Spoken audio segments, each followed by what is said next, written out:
Good morning, class. This is Mr. Eggleston. This is lesson 3.0, the zero lesson. This is the intro to solving equations, linear equations, and inequalities. This is like one of the big things we do in Algebra 1, solving equations. We're going to look at linear here. Later on, second semester, we'll get into nonlinear, quadratic, and at the very end, we might look at solving exponential equations. All right, I don't know. That might be advanced algebra or algebra 2. So anyway, this is an intro. This is just one way to tackle this problem.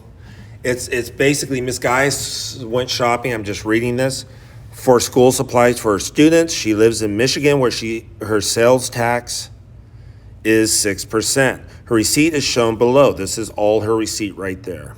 All right. Notice they purposely blacked out a couple of these. Those two, which is Spiral Notebook, one subject. She bought 15 of them, and the per unit price is blacked out, and the total price is blacked out. The subtotal is blacked out. Subtotal is adding up this total here, okay? They do give you the tax, which is good, and then the total is blacked out. And we're supposed to find out the blacks. Can you figure out the cost of a one subject Spiral Notebook? All right. A couple things. Since she lives in Michigan, okay, they do tell you that. I was going to say you need to know this. One of the things you might read over when you first look at that is that sales tax in Michigan is 6%. You got to remember that. 6% is, in decimal version, 0.06. All right? That's 6%. Remember, percent per 100. So they give you all these numbers. They tell you 12-pack wood case. You don't even care. Wood case pencil, one quantity is $1.49. She just bought one of those, so forth. Pencil sharpener and all that. What you want to key in on is the fact that the tax is $4.24. So tax equals 4.24. And we know that equals 6%, 0.06 of the subtotal, which I'll call sub T, okay? So we want to find the subtotal, which is just simply the adding up of all these values here before tax. We just have to divide by 0.06. So we take, so the subtotal is just going to be 4.24 divided by 0.06, and that gives you $70.67, 70.67. So we know the subtotal. We know the subtotal is 70.67. Next, we can add up all these numbers here minus the, except for the blacked out one, obviously. All right? And when we do that, and it might be fair to say that there is some shortcuts if you want. You should be able to see that wood pencils here, she bought these. These are like terms. You could just add up the quantities here, 1, 2, 3, and that will help you add them up a lot quicker in one sense, okay? So in other words, if you have $3.49, you can just multiply that by 3. All right? So when you add them all up, you get, I don't want to have to do this, it's a pain. If you do all this, you'll end up with, if you add them up and subtract, you end up with that there were $13.20 was spent on 15 notebooks.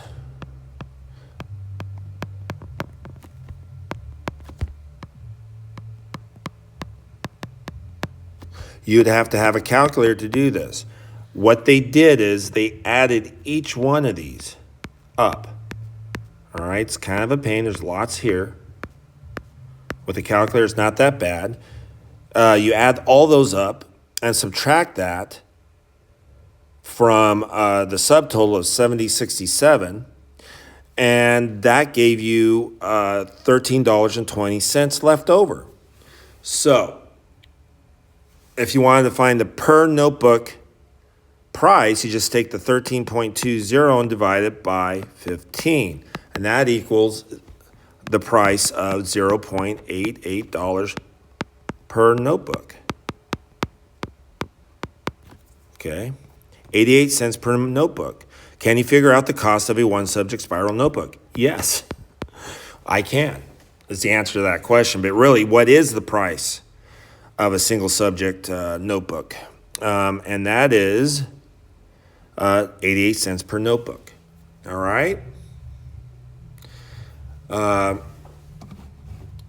So just wanted to highlight the couple things here, that there were like terms, what we call like terms here, that we could add like terms to simplify. Okay. We also could write this as 15x, where x is the price per notebook, plus 57.47, which is the sum of all other items. That's the sum of all other items.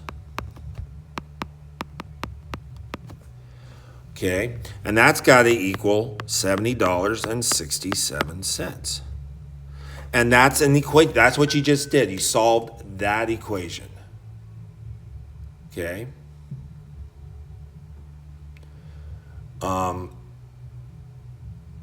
And there you go. So how do you do this algebraically, I guess? I mean, step by step, the rules. We would, since we're adding, our goal is to get this by itself. This is what I refer to as a two-step equation, all right? You have to do two things to isolate the x, to make the x just like me, all by myself, all alone in this world. Well, no, I am married, and very happily so I was just pretending, I guess. So we got 15x equals 70.67 minus 57.47. That equals 1320. Okay. And if 1320, then you divide by 15. And that gave us $0.88 per notebook. And that's the answer. So anyway, this was an intro. This is kind of an intuitive thing to get you thinking about it. We're going to get into the rules starting after your Unit 2 test. And I didn't get that. And Could you try? The rules are basically you have to undo things. You're isolating the x. So if you look at this, everything we're going to do in this class when it comes to solving linear equations is to get your equations to look something like this. All right? Like this. Because that's two steps. You have to peel off what's holding hands with the x. Our goal is to get this by itself, so we have to take away the 57.47. The opposite of adding is subtracting, and we do it to both sides. And then you'll be just left with this, and you're multiplying x by 15. What's the opposite of multiplying by 15? Dividing by 15. So these are the rules that are coming at you in the next unit. Thank you. Bye-bye.